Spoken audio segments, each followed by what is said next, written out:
Countries are rethinking their economic reliance on China amid the global pandemic. Some are trying to lure businesses away from China. A Taiwan expert was one of the first officials from outside mainland China to visit Wuhan after the virus broke out. He sheds light on the issue of human-to-human transmission.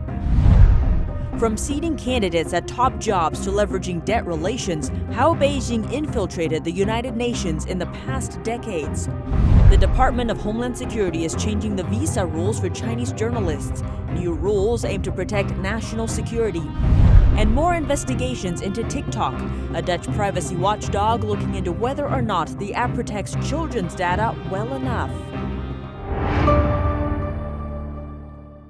Welcome to China in Focus. I'm Tiffany Meyer. Countries are rethinking their economic and supply chain ties to China in the wake of the virus. India is trying to lure U.S. businesses, including Abbott Laboratories, away from China. An unnamed Indian official told Bloomberg that the Indian government has already reached out to over 1,000 companies in the U.S. to offer incentives for moving. It's prioritizing medical equipment, textiles, and auto parts manufacturing. A survey in a Chinese business magazine showed that almost half of the 203 exporters it interviewed are facing serious difficulties as a result of the epidemic and are barely able to maintain their operations. Over 200 million people in China work directly or indirectly in the export industry. This is about a quarter of China's workforce. Now to Taiwan. Taiwan's regional commander of infectious disease prevention, Ying-Qin Zhuang, is one of the first officials from outside mainland China to visit Wuhan after the virus broke out. He told the UK newspaper The Telegraph that he arrived there for 2 days trip on January 13th to 14th with experts from Hong Kong and Macau. His task was to determine if the disease could be passed between humans. At the end of 2019, Taiwan authorities saw information on social media about an unknown pneumonia in Wuhan. One official document asked local doctors to find out the number of cases. The Taiwanese government naturally wanted to find out what was going on. When he arrived in Wuhan, Mr. Zhuang heard different accounts from different medical staff and experts. One denied human-to-human transmission. Another one said that limited human-to-human transmission couldn't be ruled out. The Chinese refused to give more information on the case of a husband and his wife, which seemed to show human-to-human transmission. There was a so-called dirty zone at the hospital he visited that only medical staff were allowed into. Mr. Zhuang said just by using his common sense, he could tell that the virus was transmissible. He didn't believe the Chinese regime when it said there were only 41 cases in Wuhan back then. But he couldn't get the real number because it, quote, depends on whether they want to tell you or not. They tried to persuade Mr. Zhuang and the other experts to go out sightseeing, but they always said no because they didn't know how dangerous it was outside the hotel. When Mr. Zhuang went back to Taiwan on January 15th, he confirmed human-to-human transmission to the Taiwan CDC 5 days before the Chinese regime admitted it. This Sunday, here on this channel, we bring you a special report on Wall Street's ties to the Chinese Communist Party, a pandemic impacting the world's people, millions infected with the virus, and one country's cover-up. This Sunday, we take a look at what risks we've long overlooked and what solutions can we find from the wisdom of our founding fathers. Tune in at 9 p.m. on Sunday to find out. The CCP virus sweeping across the world, striking New York. We could have prevented the job loss and the death and the sickness and disease around the world had China not lied. How did we get here? This decision will go down as the most consequential and the most dangerous mistake in history. Be careful raising a baby tiger, because one day it will grow up and eat you. What's the cure for the CCP virus?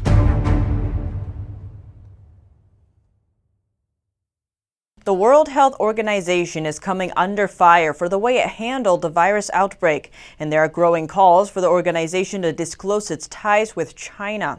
The communist regime's influence on the United Nations isn't limited to the WHO. In an interview on Fox News, White House trade advisor Peter Navarro said China is trying to control almost every organization within the United Nations. He said over the last decade, China has been aggressively pursuing control of those organizations by getting people elected to top positions. The United Nations has 15 specialized agencies, and Chinese nationals head 4 of them.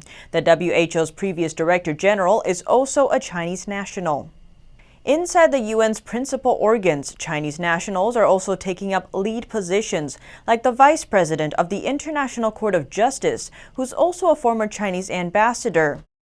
The communist regime's efforts to grow its influence in the UN have been years in the making. Over 70 years ago, when it seized control of the mainland, Taiwan represented China in the United Nations. After losing the Civil War in the 1940s, China's legitimate government at the time retreated to Taiwan. Meanwhile, the Chinese Communist Party established the current regime on the mainland. A question emerged: who should represent China in the United Nations? With support from the United States, Taiwan maintained its seat in the UN for more than 2 decades. But the tables were turned when the U.S. decided to get closer to China. The turning point came on July 15, 1971, when President Nixon announced his visit to Communist China the following year. On the same day, the communist regime's allies ramped up their efforts to replace Taiwan. They called for the region to take its place, saying Taiwan's position was unlawful. A resolution was later introduced and passed. Of the UN members, over 95% of European countries and over 60% of African countries voted for it. 2 days later, Chiang Kai-shek, then president of Taiwan, officially announced Taiwan's withdrawal from the UN. Chiang wrote, "The United Nations that my country helped form is now a hotbed of evil, and history will prove that the Republic of China's declaration of withdrawal will also be the declaration of the destruction of the United Nations." Today, the Chinese Communist regime's influence on the United Nations is evident. One telling example, China's controversial Belt and Road Initiative. Top UN officials have consistently praised this signature project. The Belt and Road Initiative has immense potential. Running through Asia, Europe and Africa, and extended to the whole world, it is far-reaching in geography and in ambition. But it also provides an opportunity for people to see how we can truly unlock those trillions for investments that make sense, because they bring people together, they empower young people, but more especially give jobs to all. The UN support comes at a time when Beijing is facing growing criticism for overburdening nations with debt and undercutting their sovereignty with the Belt and Road Initiative. Chinese investment does have the potential to address Africa's infrastructure gap, but its approach has led to mounting debt and few, if any, jobs in most countries.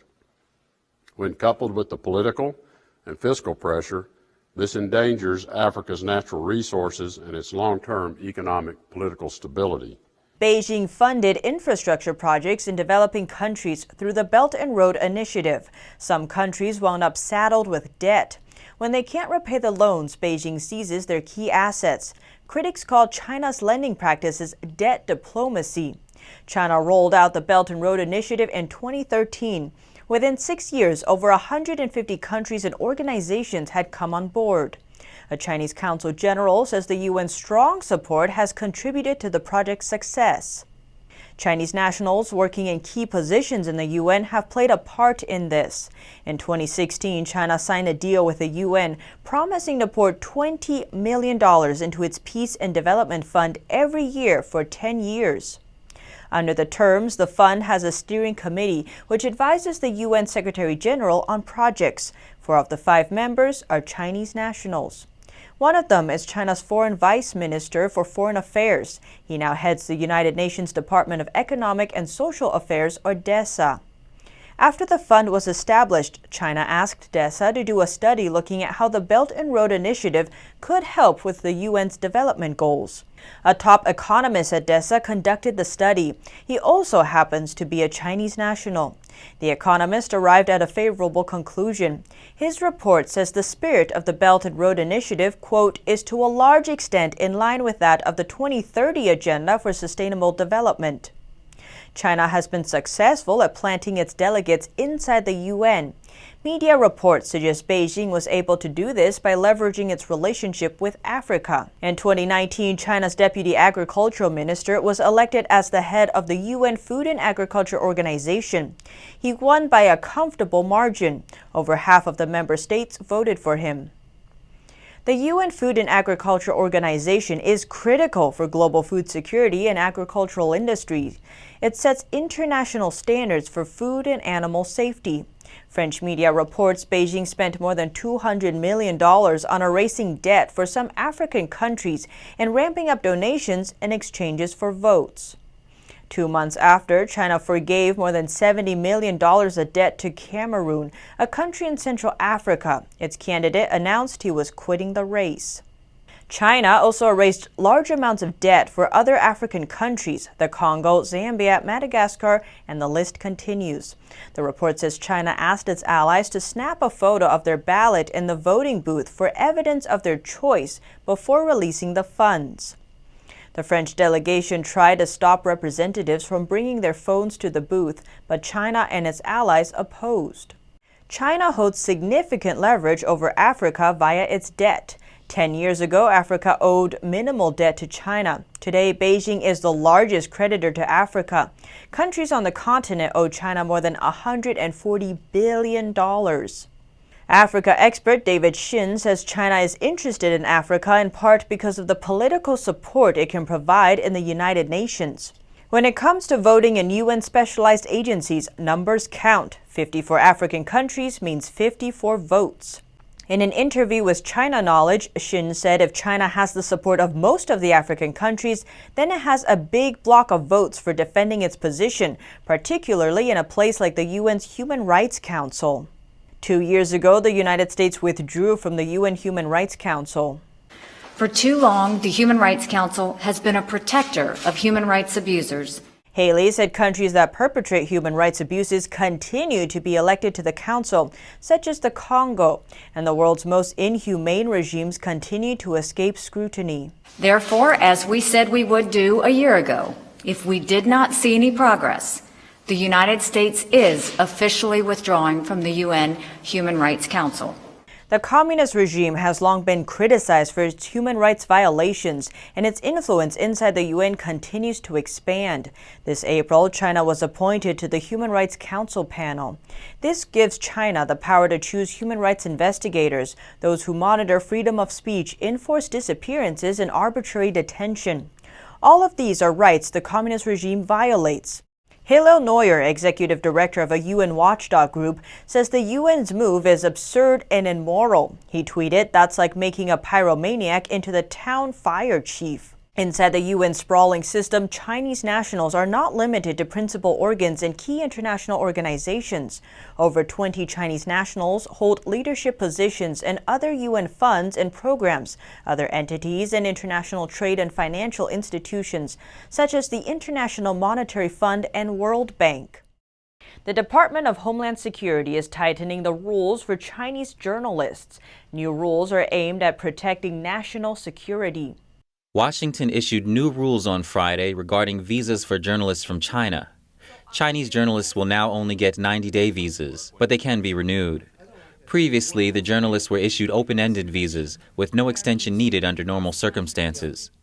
The Department of Homeland Security issued the rule while pointing out the Chinese regime's suppression of independent journalism. The rule comes after the Chinese regime kicked out 3 Wall Street Journal correspondents in March and imposed other restrictive measures on U.S. journalists reporting from China. A day before that, the State Department designated several Chinese media operating in the U.S. as foreign embassies. It was done to point out that the companies aren't independent. They're actually state actors pushing Communist Party propaganda. A Department of Homeland Security official said the new rules will likely reduce the number of Chinese journalists in the U.S. and scrutinize those staying here more closely. U.S. officials say the move will strengthen national security protections. The new rules don't apply to journalists from the Chinese territories of Hong Kong or Macau. And another investigation into TikTok. This time, a Dutch privacy watchdog is looking into whether or not the app protects children's data well enough. The Dutch Data Protection Authority has launched an investigation into the Chinese video sharing app TikTok. The data watchdog says many children in the Netherlands are using the China-based app, so it wants to find out whether it's protecting their personal information well enough. This isn't the first time the app has been scrutinized. U.S. officials have called the app a national security risk because user data could be given to the Chinese Communist regime at any time. Under China's national intelligence law, Chinese companies inside and out of China must give Beijing whatever data it asks for. Meanwhile, TikTok claims it's not subject to the law. Data Reportal says the app has 800 million monthly active users. The data watchdog is expected to publish its initial findings later this year. Miguel Moreno, NTD News. American farmers have struggled to get their goods to market because of disruption caused by the pandemic. Some are throwing out food and calling for government help. That's why on Friday, the Department of Agriculture approved over $1 billion to get farm-raised goods to hungry Americans. The U.S. Department of Agriculture approved $1.2 billion in contracts to help farmers put their excess food to good use, feeding those in need. The funds are part of the administration's Families First Coronavirus Response Act, a move to buy $3 billion worth of excess food from suppliers and deliver it to nonprofits and food banks. And it's a great testament to the innovation and creativity and the perseverance of the American worker. Secretary of Agriculture is reassuring the public that the supply chain is stable. His comments follow a temporary shutdown last week for many meat packaging plants after hundreds of employees got sick with the virus. One CEO reminds everyone that it's a tough call to make. He's asking workers to come into work to keep the U.S. food supply chain strong. So I just want the American people to know that these employees really deserve a lot of gratitude. The same day the new initiative was announced, the Department of Agriculture revealed that 14 meat processing plants that temporarily closed are opening back up. From the first day that the coronavirus emerged in the United States up until this very day, the food supply in America has remained strong. Vice President Mike Pence also commented on the nation's resilient response to the national emergency. Melina Weiskup, NTD News. California's governor is allowing registered voters in the state to vote by mail. The ballots will start to be mailed to voters 29 days before the election. Governor Gavin Newsom on Friday signed an executive order to allow every voter in California to submit their ballots by mail. It's the first state to do so. Newsom says it's a way to help people stay safe while still making their voices heard. There's a lot of concern and anxiety around this November's election in terms of making sure that you can conduct yourself in a safe way and to make sure your health is protected and to make sure that we are reaching out to all registered eligible voters. Physical sites in California will also operate for anyone who wants to vote in person. People that otherwise are not familiar with mail-in ballots, are uncomfortable with them, may have disabilities, may have other issues that may preclude that as an appropriate option. While Democrats say mail-in ballots will help maintain voter turnout, some Republicans, including President Trump, say mail-in votes are more susceptible to abuse on a large scale. And taking a look at the latest happenings around the nation, more states are inching toward open economies. But Pennsylvania's governor is facing defiance from 2 counties who say he's not moving fast enough. And in New York, unfortunately, 3 children are dead from an unknown disease believed to be linked to the CCP virus. NTD's Melina Weiskup has more. At least 4 states are inching towards normalcy today. California is one of them, opening flower shops just in time for Mother's Day. Yeah, it's getting crazy. Phone is just ringing off the hook. Everybody wants to order flowers. They're so happy that we are open. Beautiful colors to admire, but no smelling the roses for now. In Pennsylvania, some counties are allowed to reopen, but others are under strict lockdown measures. 2 counties announced they'll lift pandemic restrictions ahead of governor's orders. As for the nation's virus hotspot, New York's hospitalization rate and new cases continue to drop. You see, it hasn't been that level since we started. But 226 lost their lives yesterday, and 3 children passed away from a rare inflammatory syndrome that Cuomo says may be linked to the virus. These children happen to have the COVID antibodies or be positive for COVID, but those were not the symptoms they showed when they came in to the hospital system. Similar events have been reported before by British authorities. Now, the New York Department of Health is working with the state's Genome Center and Rockefeller University to try to understand what happened. Melina Weiskup, NTD News. The CDC has asked New York to create national criteria for finding and treating the unknown disease. As lockdown orders still stretch over much of the nation, the U.S. military is taking time to thank those helping to keep the country running. In a tribute to first responders, 2 elite flight squads, the Navy's Blue Angels and the Air Force's Thunderbirds, have been soaring above some of the cities and states hit hardest by the health crisis. 1,500 feet above New York City, the Navy's Blue Angels and the Air Force's Thunderbirds streaked through the sky above the U.S. virus hotspot on April 28th. The 2 squadrons usually don't fly within 150 miles of each other, but they received special permission to thank first responders, military personnel, and essential workers.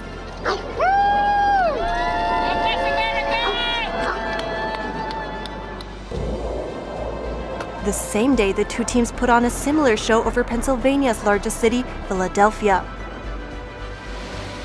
Days later, on May 1st, Air Force pilots paid tribute to frontline workers in a flight over Arizona. They were joined by Arizona Air National Guard aircraft, combining to perform the 15-jet spectacle. Later that day, the Blue Angels flew their F-18 jets over New Orleans, Louisiana to show their gratitude. Next came Oklahoma, which received a similar military salute. Also on the schedule, the nation's capital. Both squads roared above attractions like the National Mall, the Washington Monument, and the Marine Corps War Memorial on May 2nd. The jets also took the skies above nearby Baltimore and Prince George's Hospital in Maryland the same day. Later that afternoon, the groups each flew over downtown Atlanta, Georgia, greeted by thousands of enthusiastic audience members on the ground. Back on April 11th, the Thunderbirds also performed above the glitz and glam of Las Vegas. And their latest stunt so far, the Blue Angels have taken flight over the palm trees and blue waters native to Florida. The tributes came as Americans in some states begin to emerge from lockdowns and stay-at-home orders. Hopefully it brings them a little bit of a sense of pride. Hopefully it brings them a sense of hope and reminds us all that, we're all Americans in this battle together. The flyover tributes to first responders are part of a mission dubbed Operation America Strong. The eye-catching idea to give back reportedly came from service members themselves. Here at China in Focus, we dedicate ourselves to bringing you truthful, unbiased reporting. Don't forget to subscribe for the latest updates and see you next time.